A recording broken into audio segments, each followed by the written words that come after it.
And I believe we are currently recording. So welcome everyone to this webinar on an introduction to emergency planning and risk assessment for the Regional Heritage Stewardship Program serving Appalachian regions of Kentucky, Ohio, and West Virginia. My name's Deani Faiga. I'm the Director of Preservation Services at the Conservation Center for Art and Historic Artifacts. Disregard the fact that it says that my name is Emily Polhamus.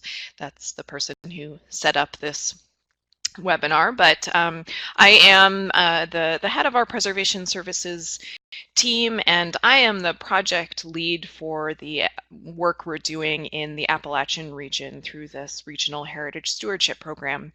The program is funded through the National Endowment for the Humanities, and I want to go ahead and give some credit and thanks to them before we jump in. So emergency preparedness is kind of a huge topic. It's very, very difficult to condense it down into just 1 hour-and-a-half long session. So needless to say, I'm going to be just starting a lot of topics here and touching briefly on them. I've taught multiple day-long workshops on a lot of this material, and even 2-day-long workshops where this entire content would be quite expanded out. So this is certainly not a completely comprehensive webinar. For these reasons, I've included a resource link handout page for you to reference as we move through the webinar. Hopefully you will see that on the upper left of your screen.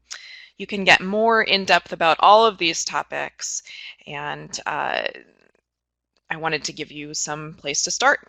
So on the resource link page, you will see also 2 different versions of the Pocket Response Plan that in the downloads section that we're going to be talking about as well.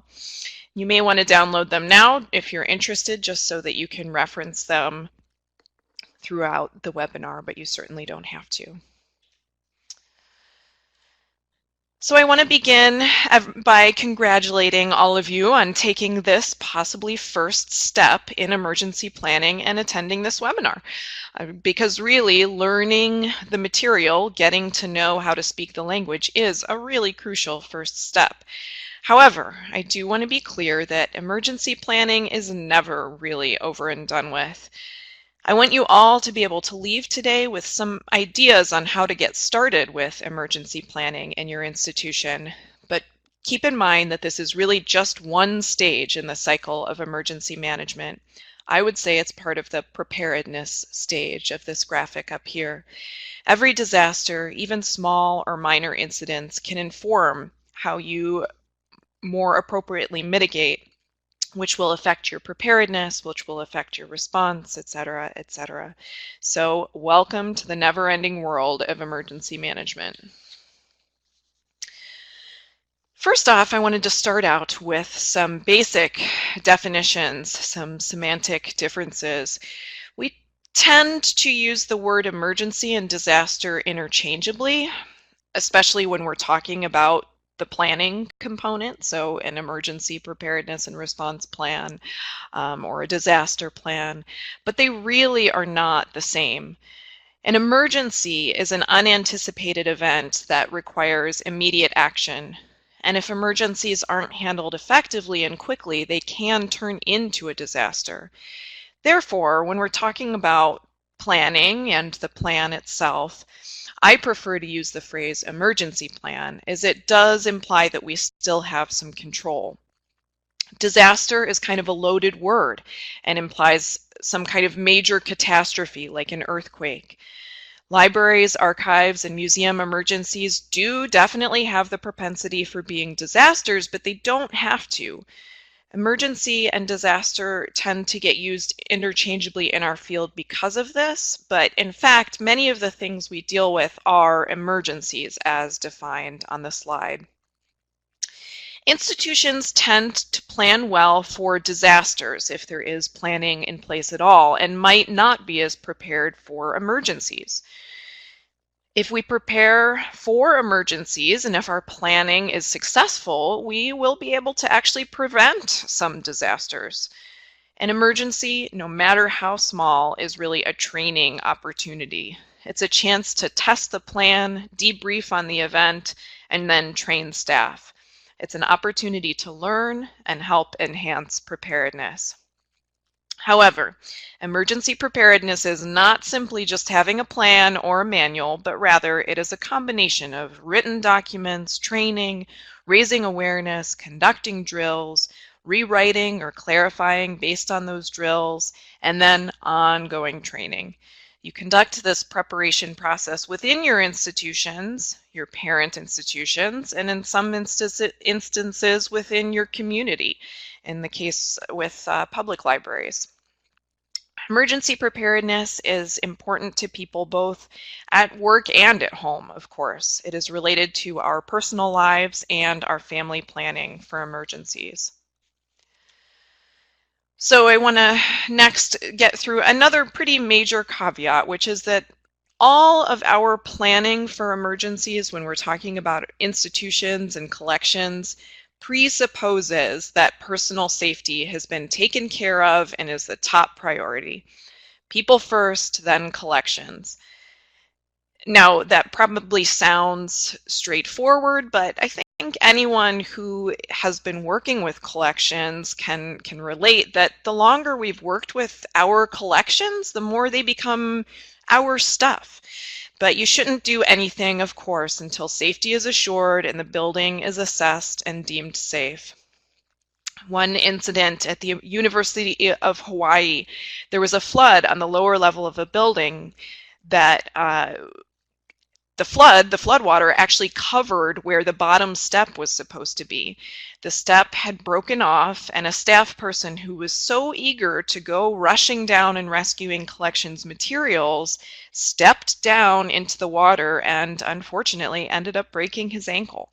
After that, he was unable to help with the salvage procedures anyway, so it would have just been better for everyone for him to wait and make sure that all human safety measures were met before charging in. This is the basic premise which guides all emergency response actions: health and safety first. We all love our collections, but we absolutely have to remember this. At the Conservation Center where I work, when we were testing our emergency plan, our director gave us a series of scenarios that got increasingly difficult. The first, which was intended to be easy and straightforward, was you see smoke in the building, what do?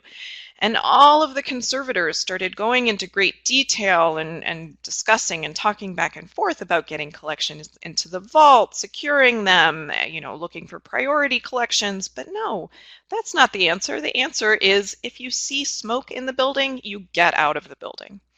So evacuation is the first action. When in doubt, get out. Where do you go? Establish a meeting place in advance and make sure everyone knows about it. This place should be about 500 feet from the building, at least. Also, take into account who's doing what during this evacuation, like who is assisting those with special needs, for example. And also have some kind of system for tracking people. Making sure you have accounted for everyone who is evacuated, knowing who you're missing, if possible, staying on top of when the building can be re-entered, making note of what was done and where people went. Some general questions to consider when preparing for evacuation include: has everyone known or believed to have been inside been accounted for? Have all injuries been attended to? Is the building structurally sound or safe to enter? You'll probably need to wait for an okay from first responders for this one. Never enter a building that has been evacuated unless it is cleared to do so, to re-enter. This is especially critical in fire situations, as you're not only unsure of unstable areas, but also what kind of chemicals may have been exposed, like asbestos. It's also important that even after this initial evacuation, that workers are protected during the recovery and salvage phases. This slide shows very minimal protection, actually. Gloves, masks, goggles, light sources, walkie-talkies, and very importantly in this slide, a demonstration of the practice that you should never enter a damaged building alone. Always send people in groups of at least 2. Use the buddy system and let others know where you're going. Basically, bottom line, always consider the building and collection itself guilty until proven innocent. Assume that everything is broken, the electricity is on and ready to electrocute you, there's a gas leak and it's ready to explode. Just always assume the worst and take all precautions until you have confidently learned otherwise. I know you're all thinking, I thought this was supposed to be about collections, but I just wanted to take a moment and reiterate how important human safety is as well when starting to plan for emergencies or disasters. And then we can get into the more collections related aspect. So there are basically two different types of disasters, man-made and natural disasters. And really both or either can happen to you. Natural disasters depend a lot on your region and location. Fire can be both natural, as in lightning or wildfires, or human caused, like an electrical fire or even arson, vandalism. Mudslides as well as flooding can result from heavy rains, but flooding can also be caused from dam or dike failures. Of course, there's also the possibility of snowstorms and ice storms as well. Man-made disasters are a bit more universal, so not so much tied to your region and location, and really everyone is fairly susceptible to them. Man-made disasters are often the result of bringing in new threats like construction in or around the building, landscaping or topography changes that can bring in new flows of water, having chemicals on site, perhaps such as a conservation lab. No matter how low your risk may be to natural disasters, we all run the very high risk from human-caused disasters. Vandalism, the top one on here, can result in fire, water, really any of these on the list. Something like 80% apparently, maybe even a bit over 80% of emergencies and disasters affecting cultural organizations happen when construction is going on in or around the building. So this is when you really need to take extra care. And we're not just talking about construction, renovation of your building. We're talking about adjacent, nearby buildings or properties as well. The most common culprit in any type of collections related disaster is water damage. I always say almost all emergencies end up at some point in their life as water emergencies. Certainly natural water disasters, plumbing problems, leaky roofs, fire hoses, sprinkler discharge, condensation, sewage backup, mold water, requires prompt and effective action, which we need to be prepared for. We should focus on the emergency type situations where quick response will keep the emergency from becoming a disaster. All staff ideally should understand their role to promptly and effectively respond to unusual smells, overloaded or overheated equipment, and unusual behavior by users. And this is another reason why staff training is so important. So take a minute here and just think about what kind of disasters your institution is most susceptible to. If you want to, you can write some in the comments box. I see someone actually has written a comment here. The library I used to work at was in a basement and there was an electrical fire when there was construction on the roof. Sprinklers destroyed most of the collections. That is really a terrible but all too common type of occurrence, and there's a perfect example of how an electrical fire ended for the collections in a water disaster.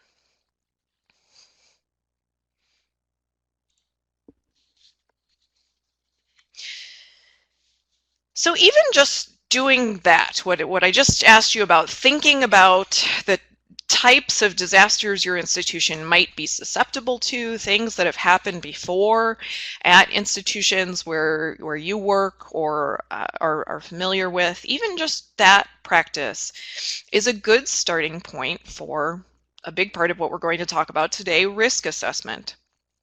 Risk assessment is an important preliminary step to emergency planning. It's where, if you were going to start from scratch with this, I would recommend everyone begins. A risk assessment is the systematic process in which you examine issues from the hurricanes on down to the leaky roof and then determine a game plan.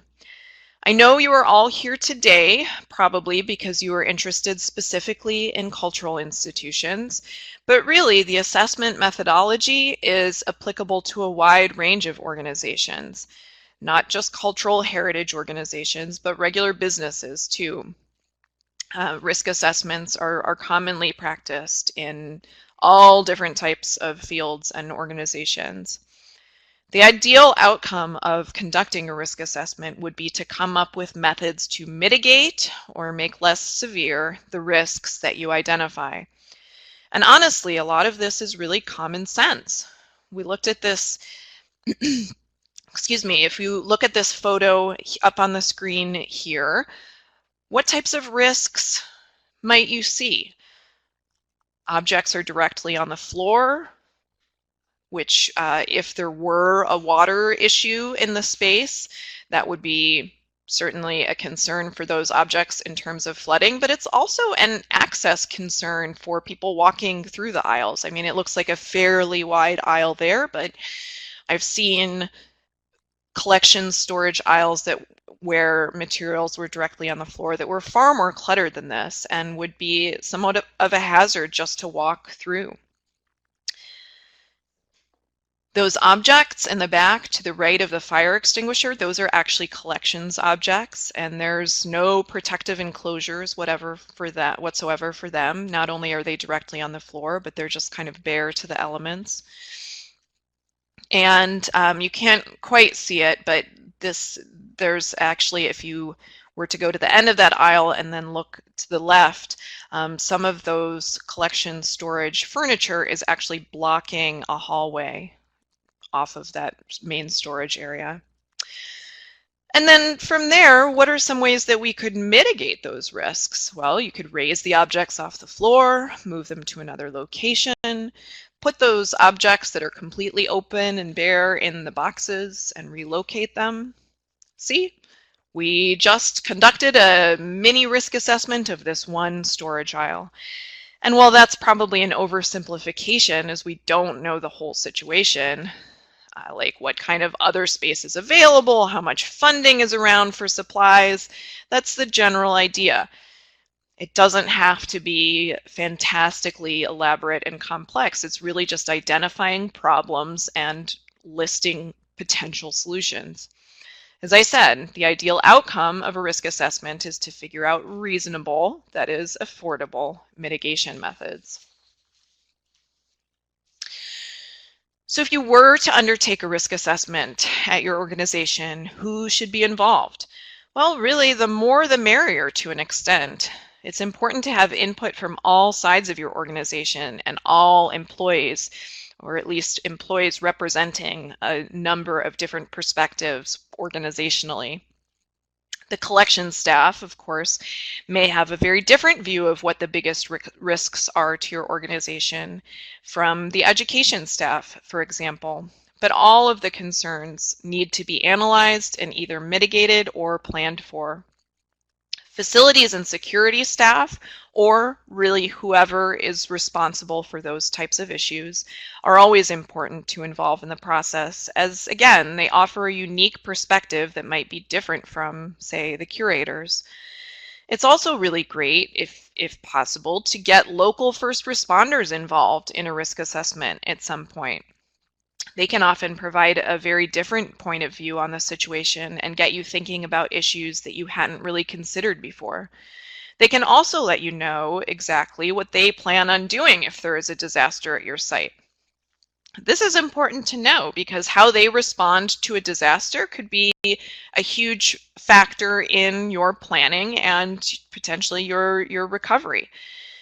If the fire department, for example, is responding to a fire, are they going to spray everything with water or do they use a chemical method?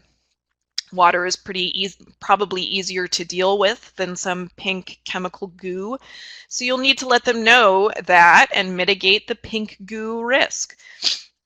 I had a site tell me once about how they had a tour with their local fire department, and the fire chief started right in by telling them, well, if you guys had a fire in here, we'd break down this wall. And the site was like, wait, if you're going to break down walls of our historic home, you might as well just let the whole place burn up, because as a historic house, we couldn't continue to operate without the walls. So having that communication and conversation in advance could have hopefully prevented something really drastic from happening. So instead, the fire department installed what's called a Knox box on the outside of the house, which has, it's a safe box which has keys to the historic home in it, so that in the event of a fire, the fire department can enter without breaking any walls down. This might not be exactly how the fire department works in your area, but they may have some of their own mitigation methods that would work. One suggestion I always make is, if at all possible, have an annual walkthrough with your fire department and hear about what types of solutions they might have. And also, it's usually really helpful to get a fresh set of eyes on your situation from an outside expert. This is where an organization like the Conservation Center or other conservators or other consultants who work with preservation and cultural heritage can really come in handy. We're familiar with collections, and we can really help spot risks that you might pass over just because you may be used to seeing them.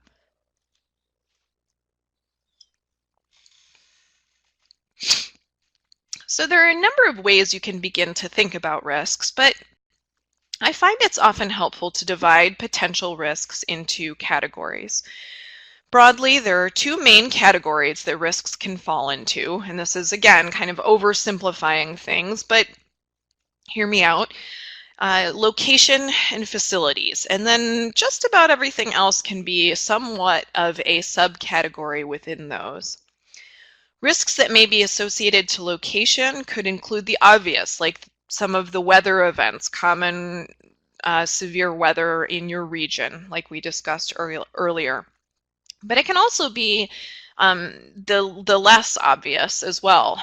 For example, if you're located right next to a college campus, you might be at greater risk for rowdy college kids coming by after a night on the town and throwing something through your window.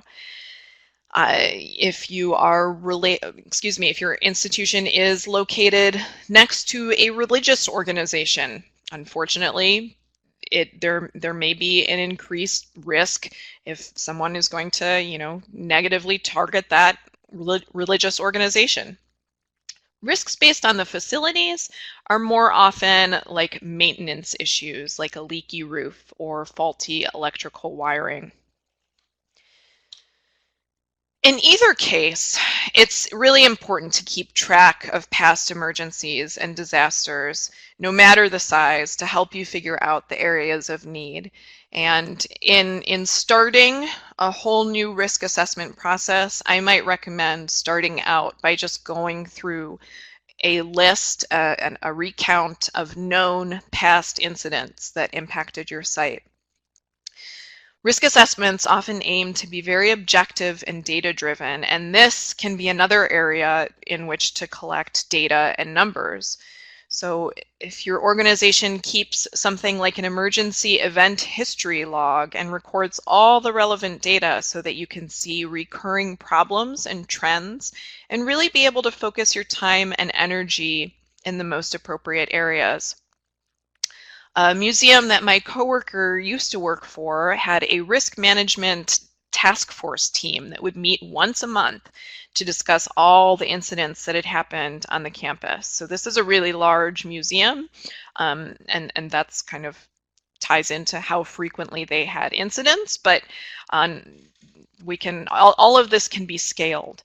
The incidents for them would range from a burst pipe in a bathroom that leaked into a storeroom to how many times the security guards had to tell patrons to stay off the outdoor sculptures.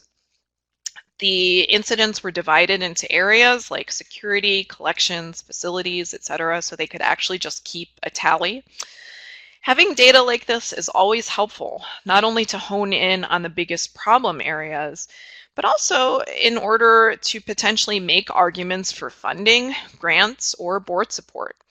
If you have times, dates, durations, etc., of every time the bathroom pipes leaked over the past year, you might have a stronger argument as to why, say, a board member should contribute to help replace the pipe, for example.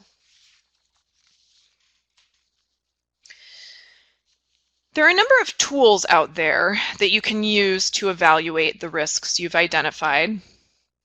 I really love Heritage Preservation's Risk Evaluation and Planning program, as it provides you with a matrix that helps you prioritize and rank risks. In the in-person workshops that we'll be doing in Ohio and West Virginia in October, we will actually be using that model. So if any of you are planning on coming to those, it might be a good idea to take a look at it and familiarize yourself if you want to be the rock star overachiever in our in-person workshops. But there are a number of other really helpful tools out there as well. The University of California's Library Risk Management tool has a number of different templates and calculators you can use to evaluate your risks, and not just collection and preservation risks, but also things like programs and budgets. So that's really helpful for some of those number and data-driven things that we're talking about as well. And then the Nonprofit Risk Management Center's tool also walks you through the basics of conducting risk assessments in a very straightforward way. And again, this one is applicable to a variety of different areas, not just limited to collections or preservation. As I mentioned, we'll be diving deeper into risk assessment and getting a chance to conduct one of our own, somewhat of a mock-up of one during the October in-person workshops. So again, if anyone is planning on attending those or sending along colleagues, think about this webinar as kind of an intro to that process. So if you've identified your risks and possibly even taken the step to rank or rate them, now what? Well, ideally, as I mentioned before, you would want to take steps to eliminate or reduce the risk as much as possible. This may mean placing collections inside proper enclosures, lifting objects up on the floor, fixing the roof, buying pest traps. But there are certainly going to be some risks that can't be eliminated or even reduced. Those location type things. If you are located in Ohio, you probably can't eliminate or reduce the risk of experiencing a snowstorm at some point. So what do you do for risks that can't be eliminated or reduced? You prepare. You may not have all of the funds to fully repair that leaky roof, but you can prepare by keeping leak supplies handy. So you may not be able to predict when or if a hooligan is going to cause a fire as a prank, but you can make sure that you have a fire suppression system that is in working order and regularly inspected. And most importantly, you should have a plan as how to address these situations should they arise. You may not be able to control an incident or if an emergency happens, but you can be prepared and you can control your response to it.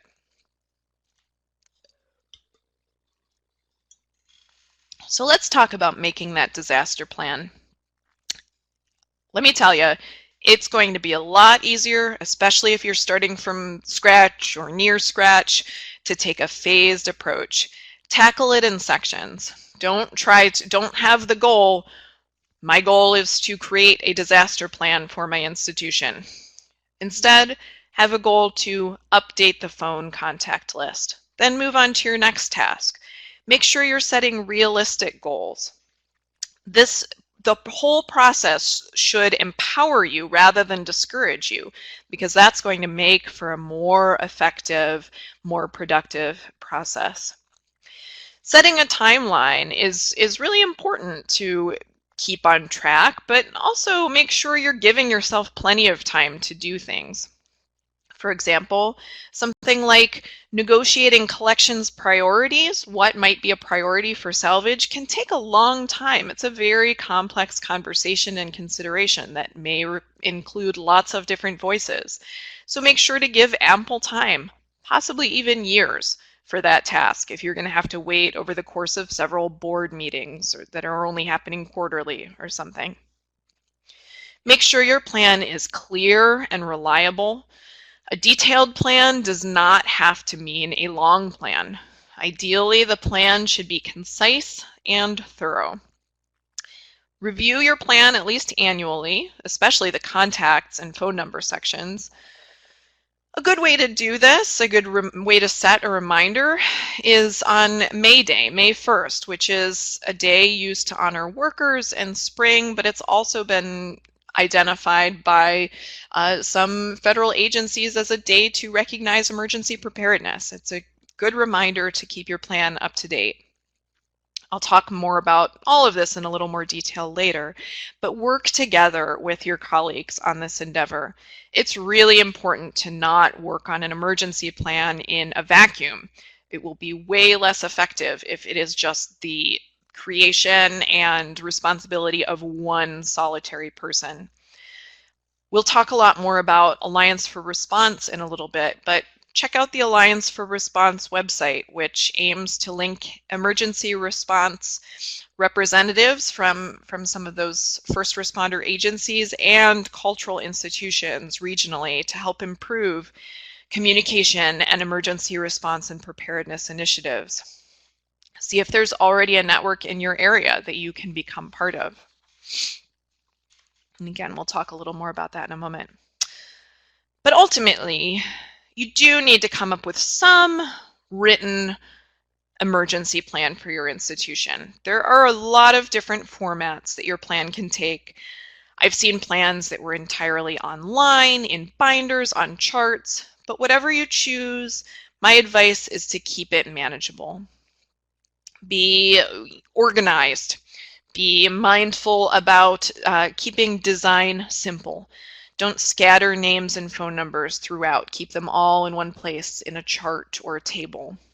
And don't get too big or start including superfluous materials like standard handling guidelines or policies. These should be somewhere else.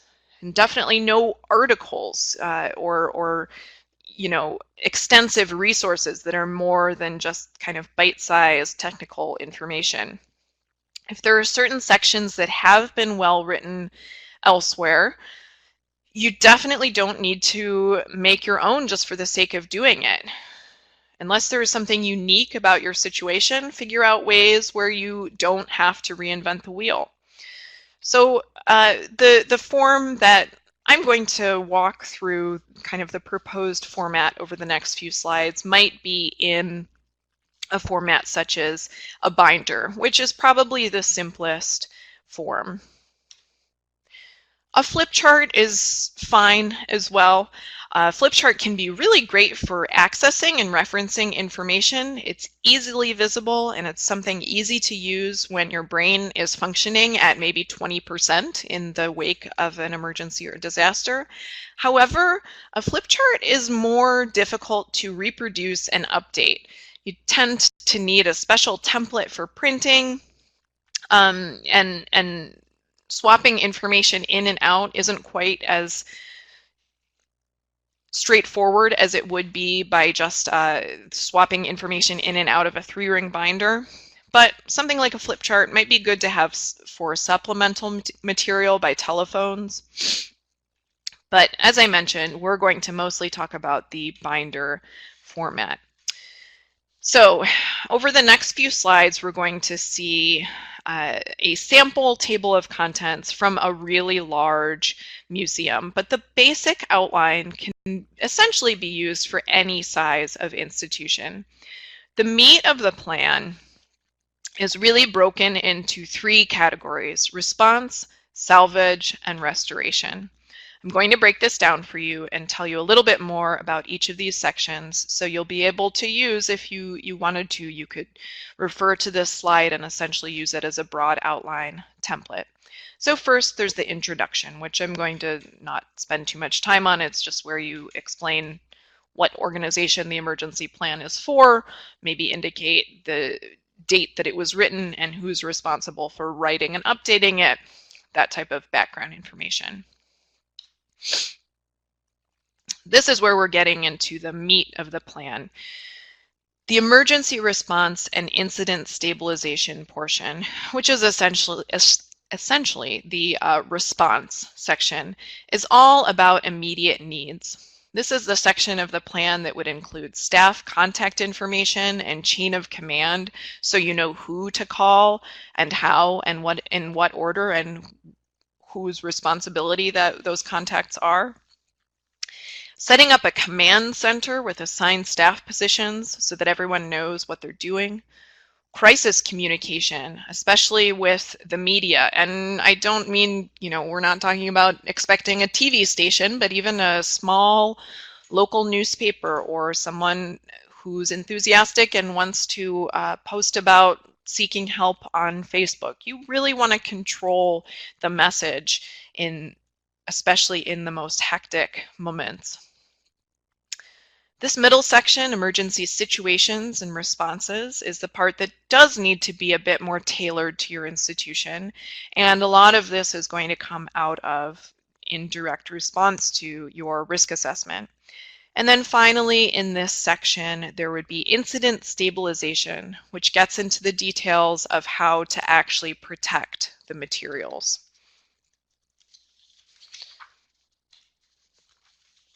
So I used the word protect there very intentionally because that's where we're talking about protecting, not actually salvaging and starting to think about restoring. This next section, however, moves into salvage. The things that are incorporated into that would be damage assessment, which there are many available guides out there, resources on the internet, in publications, but basically how to mindfully take note of what the conditions of the collections and spaces are. Prioritizing the collection, which is a very complicated task, but definitely something that should ideally be addressed in a plan. Documentation, which again, there are many available forms and guides on the internet. Supplies, what you have and where it is located. Vendors and services, so you know who to call for specialized tasks. And then the salvage related how-tos. This part is a really hard topic to go over in webinar form, as nothing really replaces a hands-on experience with salvaging materials. So I would really encourage you to take advantage of hands-on opportunities in which an instructor can demonstrate collection salvage, if at all possible. There are also tools like what is called the Salvage Wheel, put out by Heritage Preservation, which is it's a paper wheel with all different types of collections and then information and procedures on how to care for those types of collections in the wake of a disaster. It gives some really great basic guidelines, and it's only about $10 and you can keep it right with your emergency plan. And then finally, this section is on restoration, which will depend very much on the actual incident. This is about getting back to business, for lack of a better term, getting back to normalcy. It will depend very much on the actual incident. It's good to have some ready-to-go evaluation and report forms, but understand that parts of the plan, especially this part, will need some flexibility. This is, for obvious reasons, the most challenging part of the plan to actually anticipate and plan for in advance because of the so many uncertainties that are going to come out of exactly what happened.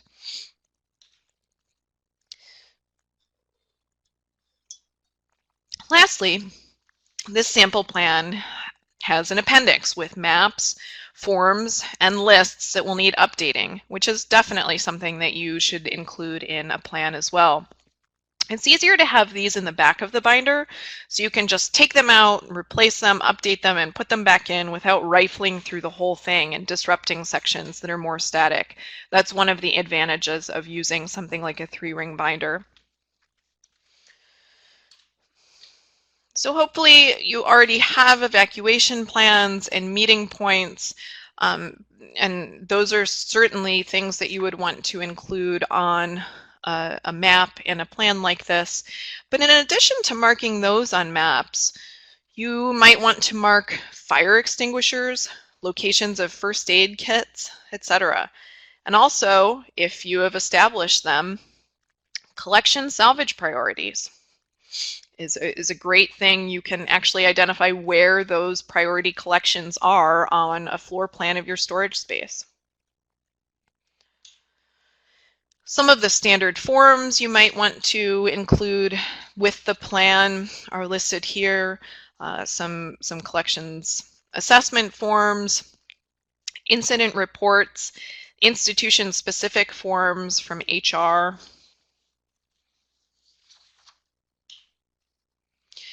And then some of these lists that need regular updating or photocopying, as I mentioned before, in the very back so that they're easy to get to. If you work at a larger institution, you might need to put together a distribution list for who gets updates of the plan to make sure that when it is changed and updated, everyone who needs to know about those changes is informed. Certainly insurance policy information, possibly an IT inventory if you have a number of computers, scanners, even telephones, cameras, other technological types of equipment. Again, here you would want to list out the staff chain of command and contact list. And then this is a great place for a vendor and services contact list, including vendors and services such as archival suppliers with whom you have accounts or who you know you can get collections material supplies from, like Hollinger Metal Edge or University Projects or Gaylord for things like blotter paper. Generator rentals, a glass company if you have problems with your windows, a locksmith, roofers, electricians, contractors, plumbers, etc. You can, just about anything that can be impacted in an emergency or disaster that would require outside help would be relevant to go on this list. Got a question if we're going to talk about the emergency preparedness and response plans during the October workshops. Yes, to a certain extent. I mean, obviously here I'm just providing a very, very, very, very, very bare bones overview of an outline of a plan, and I can certainly get into more detail on that in the October workshops. The October workshops are going to focus to a certain extent, well, the second day is going to focus to a certain extent on risk assessments. So not only the process of conducting risk assessments, but what types of risks and potential emergencies to be prepared for. But with all of that, absolutely, there is going to be a kind of, hopefully, kind of a one-to-one relationship with talking about emergency plans. So in talking about the risk assessment, we'll be talking, following from that, how that would impact the creation of an emergency plan. So we will definitely get into some more content-specific stuff then as well. And certainly if you have specific questions about emergency planning and the plan itself, I can either take them at the end of this workshop, or you can go ahead and reach out to me at any time. But yeah.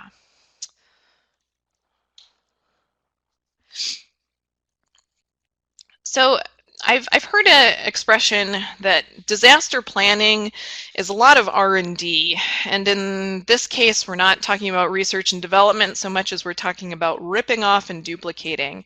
And I totally agree. As I already mentioned, don't reinvent the wheel if there's any way you possibly don't have to.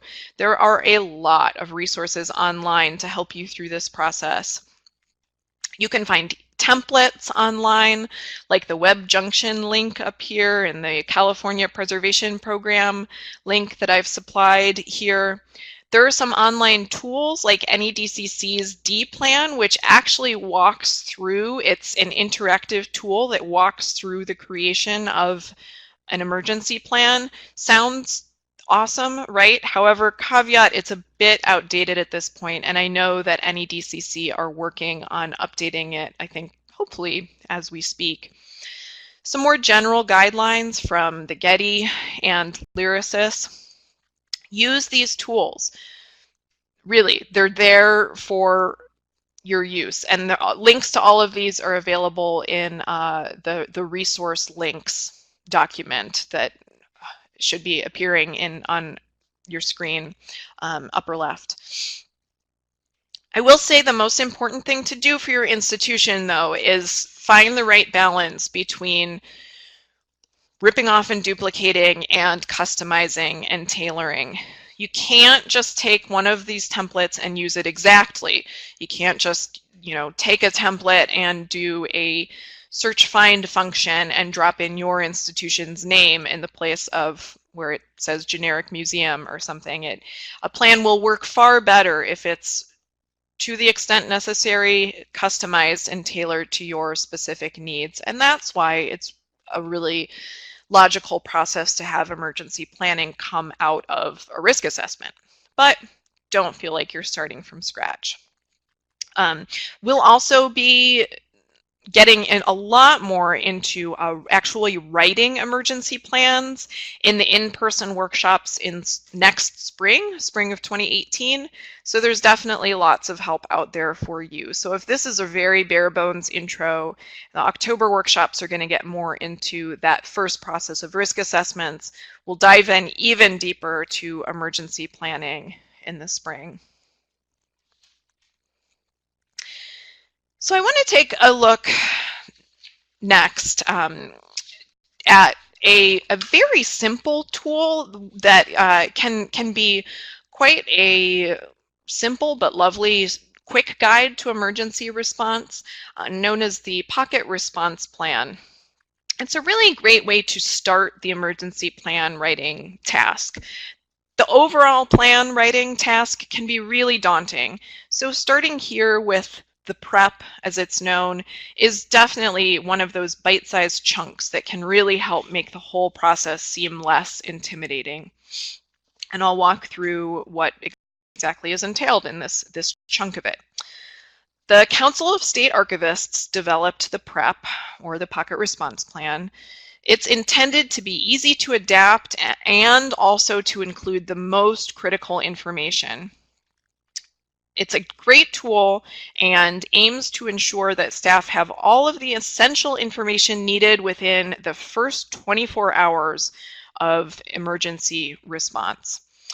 You can go online to get an adaptable template, but you can drop in a lot of different things onto this plan, floor plans, utility shutoffs, and really make it your own.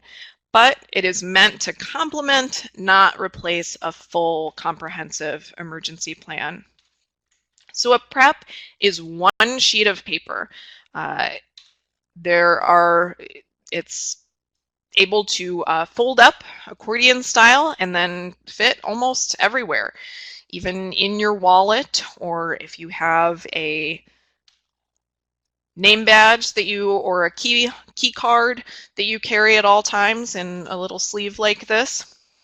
This woman has her plan folded up and placed into this sleeve, and she actually highlighted the stuff that she needs the most critical information on the PREP plan. So I'll walk through just a few things that are on the PREP plan, just as a basic broad overview. It's one sheet of paper, two-sided. Side A deals with communications, and then side B deals with actions. So on the communications side, quite a lot of contacts and potential communications resources that you can list out here. The institutional contacts section, the version that's available online, or if you're referring to one of the sample ones that I've provided up here for you, you can use these as a guide for thinking about some of the people or groups that should be contacted within those first 24 hours. Like I said, this is meant to be easily customizable, so delete entries that don't apply or make sense and add those that do. Or combine, like if your facilities person and security person are the same person. Multiple modes of contact are included for reaching key people. You'll note that the more responsibility the person has, the more important it is to contact them. So the more ways to reach them you need. Put the most specific number you can, so don't use letters if you work at an organization where your phone number spells something out. You would actually want to use the numbers instead. Make sure that extensions are clear. Use full phone numbers and not just extensions in case you have to dial them when you're not in the internal system. You might need a home email in addition to home phone numbers. So if you're accustomed to only emailing your boss at her work email, but on the weekend, maybe she only checks her personal email, you might not reach her there. Text messages can sometimes be more reliable than phone calls, and so you'll want to be aware of if there are individuals providing cell phone numbers, but for some reason their text function isn't turned on. You'll also need plans for after-hours emergencies, because inevitably the emergency is going to happen at 2 in the morning. But so you should know in assembling this contact list who is there after hours and who is going to be available after hours. There's also a disaster team section on the front side of the prep. This needs to be 4 people at minimum. 6 to 8 is better, but don't go overboard. You don't want too many cooks in the kitchen. So this disaster team is individuals who have been identified as key contacts and have committed responsibility to respond and serve if they're able in the event of an incident. If you don't have 6 to 8 people on staff, they don't have to be your staff people. You can, volunteers can be on the team. Staff from a neighboring institution can serve on each other's teams to help each other out. One thing that you don't want to put on the prep, and it's important to think about when we're identifying all of this contact information, is anything confidential, like PINs or passwords or anything like that.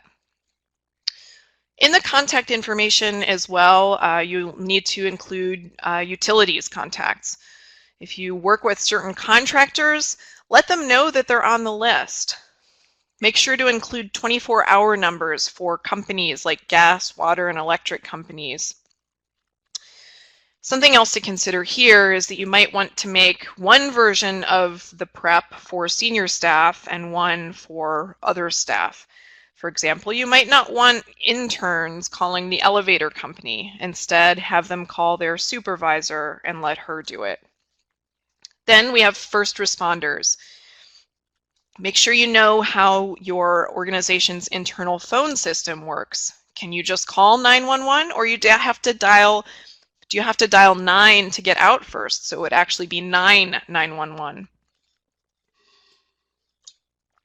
Or maybe at your institution, this I've heard a lot from academic institutions. There's a protocol that you're supposed to call facilities or security or campus police first. Figure that all out in advance. Also, when you're calling 911, make sure you know the difference between calling them from a cell phone versus a landline.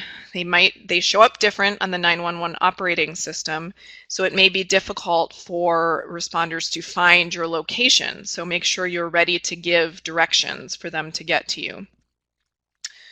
For emergency recovery services, on the versions that I've provided for you, I've actually gotten you started with some resources. So I want to just walk through a little bit about some of the important places to know about in terms of emergency services. AIC, which is the American Institute for Conservation, has a link on their website to a database called Find a Conservator. So you can search not only for conservators in specific disciplines by region, but you can search for disaster recovery services as well. This database includes the capability to search by zip code, so you can see, who's kind of the closest to your organization. But I would advise you, if you find someone on this list, make sure to ask them, or at least let them know, that you are putting them on your emergency contact sheet. It's just good to, if they've entered themselves in the Find a Conservator database, presumably they want to be contacted, but still it's great to give them a heads up. The National Heritage Responders Team was started through the American Institute for Conservation and was formerly the AIC CERT team, Collections Emergency Response. This is a team of trained conservators, collections care professionals, curators, archivists, etc., all who have had extensive emergency training. They're not available for immediate response, but they can come in later for assessment and recovery. The Conservation Center for Art and Historic Artifacts, my organization, deals with emergencies and disasters as well. We can send assistance also for recovery. Again, not immediate response, but we can help longer term. And we can help with things like not necessarily directly response related in terms of physical presence, but things like project management, talking through insurance policies, things like that. Excuse me, I'm so sorry. I'm starting to lose my voice. Or at least get very tickly. Also, make sure to check out our website, the Conservation Center's website, ccaha.org, and the National Resource Guide that we have provided up there for more suggestions of companies and organizations that might be located close to you. This can be a great way to find other things like freezers, for instance. Having a freezer identified is really critical if you don't have a large freezer at your organization into which collections can be placed temporarily. Ideally, you'd want to find a location that does. We do have one at CCAHA with space to rent, though I know that is quite far away for most of you. If you're on a college campus, you may have access to one. But freezing really buys you time, particularly in water and mold and even pest-related incidents. There are national response companies like Belfor out there who will do just about all recovery services as well. It's really great if you can to establish relationships with companies like this ahead of time to find out exactly what they will do and how they will do it. And then finally on this list, I've provided a mold testing lab, MLab, a big national company. There might also be a mold testing lab or mycologists local to you, but this can be an important contact as well.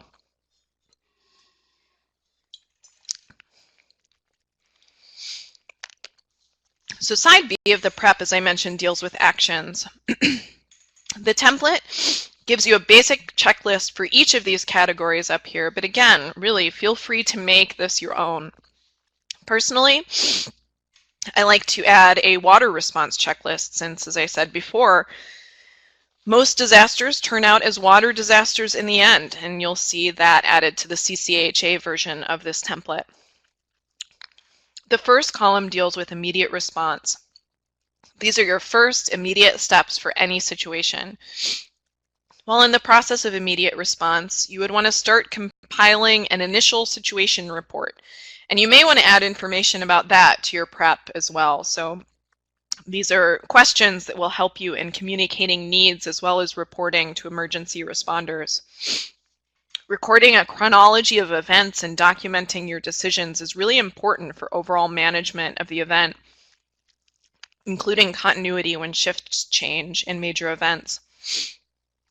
The next column, the assessment column, will deal with things like how to assess and deal with the security of the building and how to generally figure out what is going on, including collections, triage, and salvage.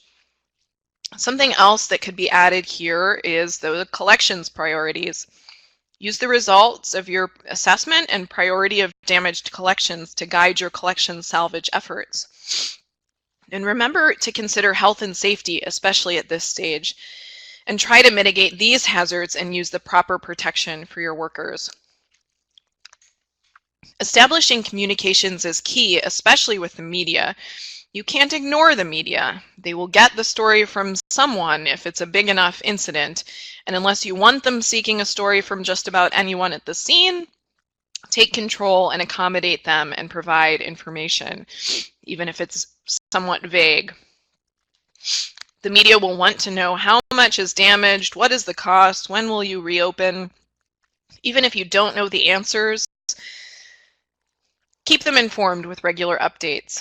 You can also use the media in a positive spin to reach out to the community as well. So this can be a good way to find donations, supplies, volunteers.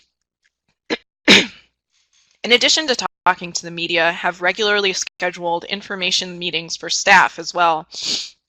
Setting up sometimes throughout the day when everyone can come together to report and ask questions is really important.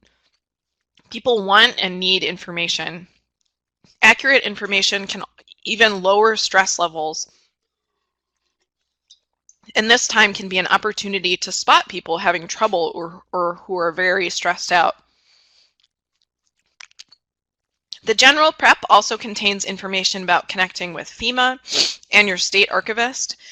This may or may not be applicable to you, so take a look and decide if this is something you need, or if you'd rather replace it with something else like a floor plan. I've said before, but I'll say it again, customization is key, and especially in making this an effective document for you.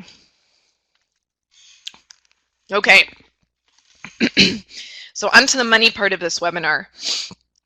I hate to be the bearer of bad news, but there are really not a lot of funding sources for disaster preparedness programs for cultural organizations. I know this is a really important topic for many small institutions like yourselves, so I do want to spend some time talking about what some creative solutions might be. But I do also think it's important to face the reality that these types of initiatives are generally very difficult to get funding for. It is possible to get disaster recovery funding from the state and or FEMA if you're in a large enough disaster, if an official disaster declaration is made. So I'd always recommend documenting how much spending you're doing in any disaster recovery, because you never know if you may be able to get that reimbursed later. Work with your local emergency management agencies to see if there are certain documenting procedures in your county to help with the official disaster declarations. There is a monetary threshold for official disaster declarations, and you may be able to help meet that threshold by documenting for the whole county, and then in turn get some reimbursement. Every county is a little different, maybe even completely different with this process though, so my best advice is to ask. There is a hazard mitigation grant program done through FEMA that potentially cultural institutions could apply for. Personally, I've never actually seen an individual institution awarded a FEMA hazard mitigation grant, but it still may be worth investigating. The Conservation Center also offers a risk assessment program that is subsidized by the NEH. It's separate from this program, separate but related from this regional heritage program. in which we send an assessor to conduct a risk assessment and then help you write a disaster plan. We are also certainly available for hire for these services, but costs of that will vary. However, the two most realistic options I want to talk about here are working collaboratively with a regional alliance for response to help share costs, and then the NEH preservation assistance grants. We'll talk about both of those next. So Alliance for Response, or AFR, began in 2003 as a project from Heritage Preservation, a federal agency which actually has been kind of subsumed into other organizations in the time since. But the original initiative intended to launch a series of one-day forums designed to link key cultural heritage and emergency response representatives, leading to new partnerships, and local projects. The aim of AFR was, and still is, to foster cooperation among cultural organizations, influence local planning efforts, and enhance the protection of cultural and historic resources. So, this may not seem super apparent, but through an initiative such as this, resources, including money, supplies, and other infrastructure systems, can be shared. These are just some examples of how networks like these can be leveraged to help all the institutions involved. There are many more examples, and as this project is growing, networks are getting more and more creative. So just to list a few, Atlanta established a local listserv that includes emergency responders. They can share information and resources, ask questions, participate in first responder training through the listserv.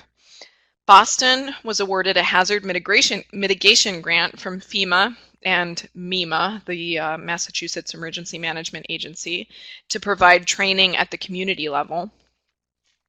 As I mentioned, I have not seen this grant awarded to an individual institution, but perhaps by banding together in something like Alliance for Response, it's obviously possible to get this grant for cultural organizations.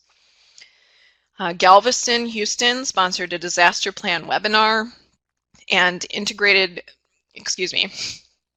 ICS training, which is ICS is the Incident Command System, the system that first responders and emergency management agencies use in working through the process of emergency response.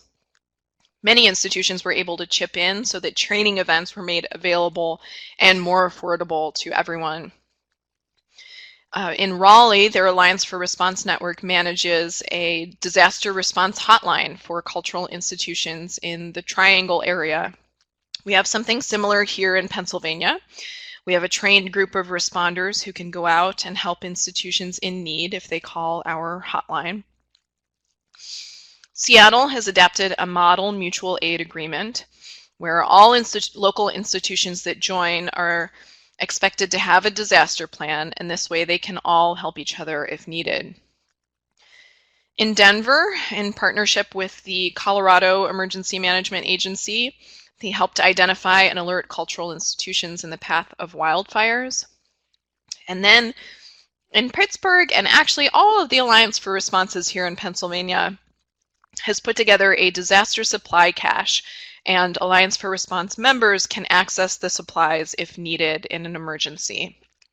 So, though there may not be a lot of funding out there, there are certainly ways to work together collaboratively to share some of the burden, and I would really encourage everyone to do so. As far as Alliance for Response networks in the Appalachian region, unfortunately, they don't appear to be super active. It looks like there were a number of really strong attempts to get AFR networks going in Ohio. The website lists networks in the Northeast, Cleveland, Southwest, Cincinnati, and Southeast Athens, but I could only find information on the Northeast network meeting any time more recently than 2004. Please feel free to correct me if anyone knows me to be wrong.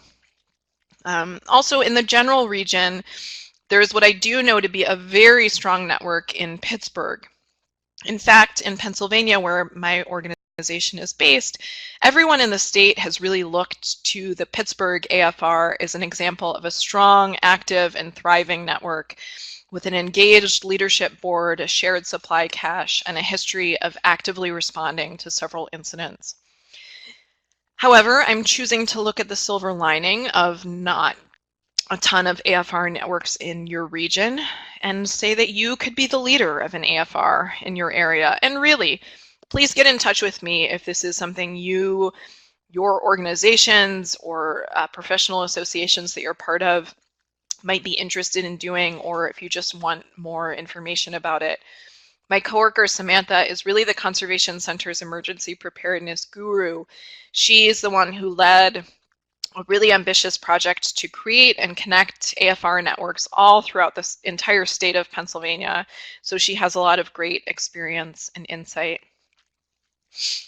I mentioned earlier that AFRs are potentially a good idea for resource sharing in disaster scenarios, which is certainly true. But I also think that it could be possible to leverage these networks for other resource sharing and money-saving tasks. For example, a network might all be able to work together to purchase folder stock in bulk, which will likely come with a discount. But onto the other source of disaster funding that I wanted to mention, and that's the NEH's Preservation Assistance Grants. One of the few funding sources that will actually give money directly for emergency preparedness initiatives is the PAG program. We talked about these in detail during our fundraising in-person workshop in June, but just to summarize for those of you who may have missed it, preservation assistance grants help small and mid-sized institutions such as libraries, museums, historical societies, archival repositories, cultural organizations, town and county records offices, and colleges and universities improve their ability to preserve and care for their significant humanities collections. Improving disaster preparedness greatly improves your ability to preserve and care for collections, so this can definitely be used to fund some related activities. Important to your group is, and to any small to mid-sized organizations, is acknowledging that the program encourages applications from presidentially designated institutions, and that includes Hispanic serving institutions, historically Black colleges and universities, tribal colleges and universities, and from Native American tribes with significant humanities collections.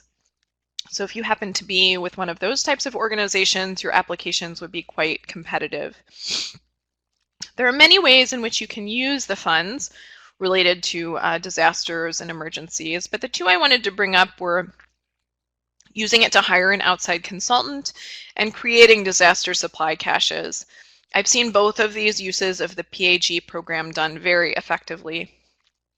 Hiring an outside consultant can be very helpful during the risk assessment phase of your emergency planning. You could also hire someone to write the plan for you. They're great options if you don't, these are great options if you don't have a particularly large staff or someone who can be dedicated to completing this task. And generally getting an outside opinion, especially on risks, is incredibly helpful. You can also hire an outside consultant to help conduct training, to review your emergency plan or facilitate conversations around emergency planning and preparedness.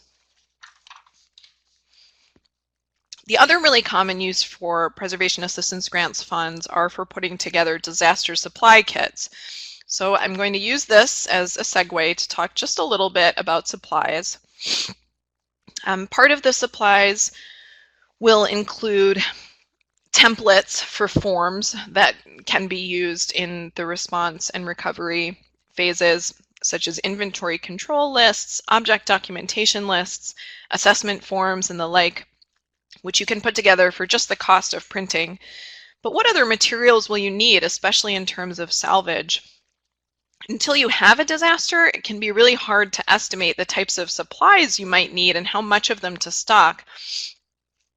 I've put together some recommended supply lists, which can be found on the CCHA website link that I've provided you. So that might be a good place to get started.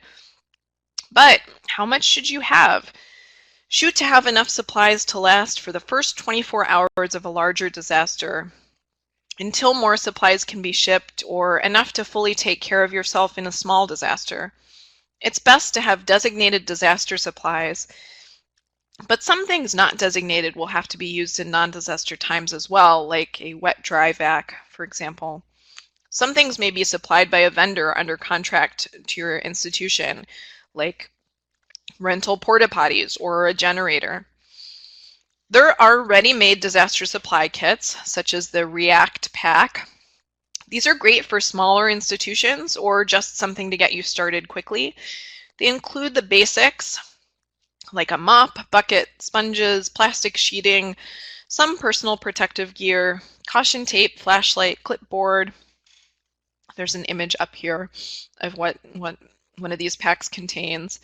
Individually, they cost about $220, but if you buy more than one up to a certain point, sometimes you can get a reduced price on bulk. If you have the time and ability, you also could put together your own kits, and honestly, buying all of the supplies separately may end up costing less. These pictures are of some disaster supplies from the University of California at San Diego, which put together their own kits. The can on the left was put together by the museum for just $125, and it's on wheels, so you can actually bring it to a disaster. Excuse me, the can on the right, the garbage can. The cart on the left was museum built and stocked with an NEH Preservation Assistance grant. This is a really great use of that grant because you can make multiple cans or carts and they can be put in multiple locations. These kits are a great, reliable source of immediate response supplies, but it's really important that everyone in the institution understands that the supplies are only to be used in a disaster. This can always be tricky since people think, oh, I'll just borrow this one thing, these batteries, and return it right away, which of course gets used and forgotten about and then is gone from the kit forever. At the museum where I worked previously, we zip tied all the kits shut so that it required some effort to break into them and helped to mitigate the borrowing of supplies. But that could have its drawbacks because then we would need to make sure to have scissors handy in an emergency. And a participant at another workshop I taught recently suggested wrapping the kits in saran wrap so that you could break through it without scissors in an emergency, but it would still be difficult to break in and borrow things. I thought that was a great suggestion, but moreover, I thought that it was an important message that really all of this, you need to stay flexible and stay creative. It's really important that whenever you do have a kit like this put together, that the kits are inventoried at least once a year, ideally, and supplies restocked. I want to mention one other funding opportunity in this region in particular in terms of disaster response, and that's that MARAC, the Mid-Atlantic Regional Archives Conference, has a disaster fund that in this particular region, institutions in West Virginia would qualify for. And actually, the most recent output of MARAC disaster funds that I know of were to some institutions in West Virginia following some severe flooding a year or two ago. So definitely something to look into as well. The Society of American Archivists also has a disaster response fund available for archival collections anywhere in the U.S. For funding response and salvage. So I sped through a lot of content. As I mentioned, we'll go into a lot more detail about risk assessments and getting started thinking about emergency plans in October when I am in Denison, Ohio and Charleston, West Virginia. And then in spring as well, when we don't have the dates up just yet. But registration is open right now for those October programs, so please check out our website and go ahead and register if you're interested. And it looks like we have about 10 minutes to take questions. If anyone has questions, in the chat box. And if not, you can always, please feel free to give me a call or email at the contact information up on the screen.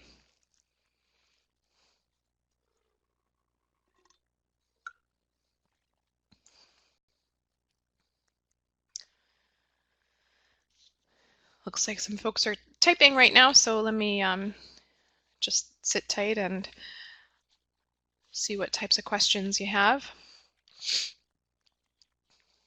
This webinar is being recorded. All of the webinars in this Regional Heritage Stewardship Program have previously been recorded and should now be available linked on our website if you missed any of the previous ones.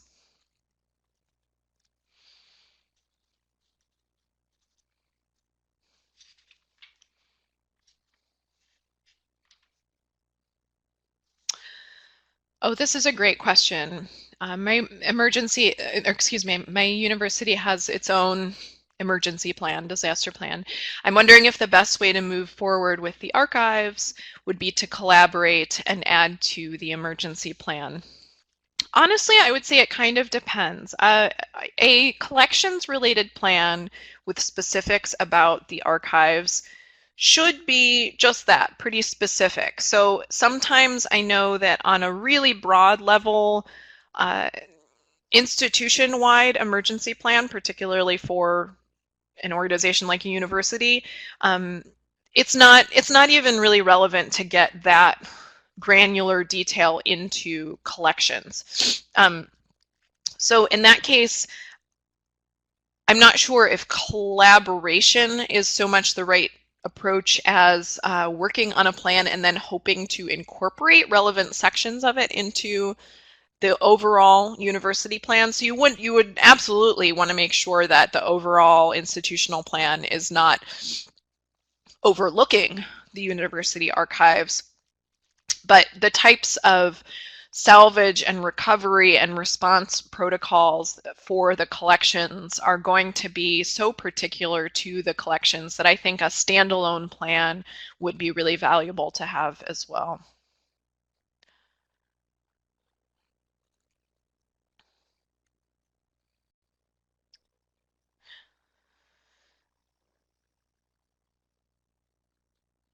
Let's see if we have more questions.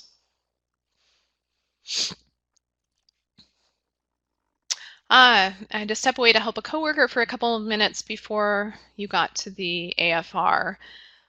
Could you briefly recap what you talked about? So leading up to the Alliance for Response stuff. So just before Alliance for Response, I was talking about funding. I can actually go back to...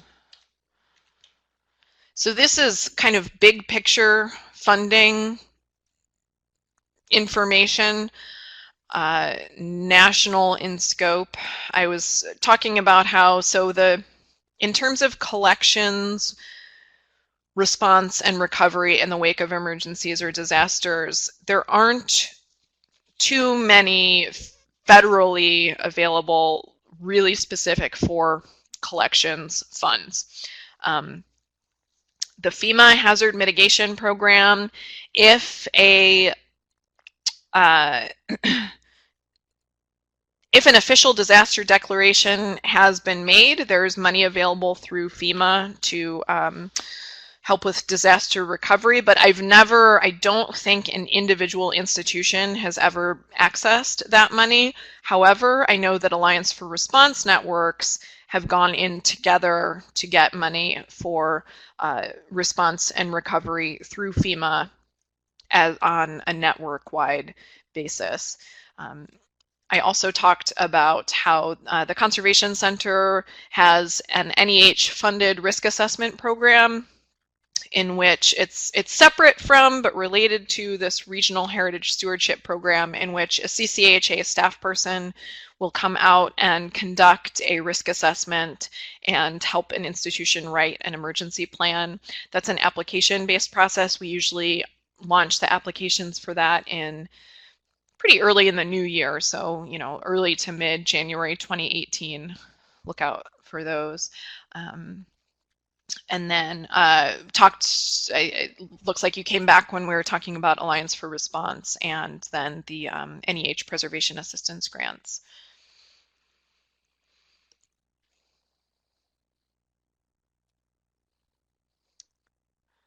Everything else prior to that will be in the recording as well. Well, I would really encourage you, if there are no other questions, to take a look at the resources that I've provided in that resource links document. Take a look at some of the links. They'll definitely be helpful with at least getting a sense of some of the templates and other resources and materials that are out there for starting to think about conducting risk assessments, put together emergency preparedness and response plans, and just getting oriented to the field overall. But definitely, here I'll put my contact information back up.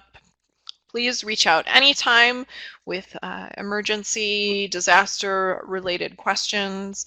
Unfortunately, we've been getting a number of questions at the Conservation Center already this week about the Hurricane Harvey aftermath and still ongoing weather, as I understand. So we're actively working on it all the time. There's something different, and that's the very nature, of course, of an emergency or disaster, is you can try as hard as you possibly can to be prepared for it, but the very definition is that it's unexpected. So it's always something a little different, throwing us curveballs every day. With that, I will go ahead and say goodbye. Good afternoon. Thanks so much for joining me on this webinar. Please, if you're interested, please look into attending some of the future in-person programs. I hope to see you at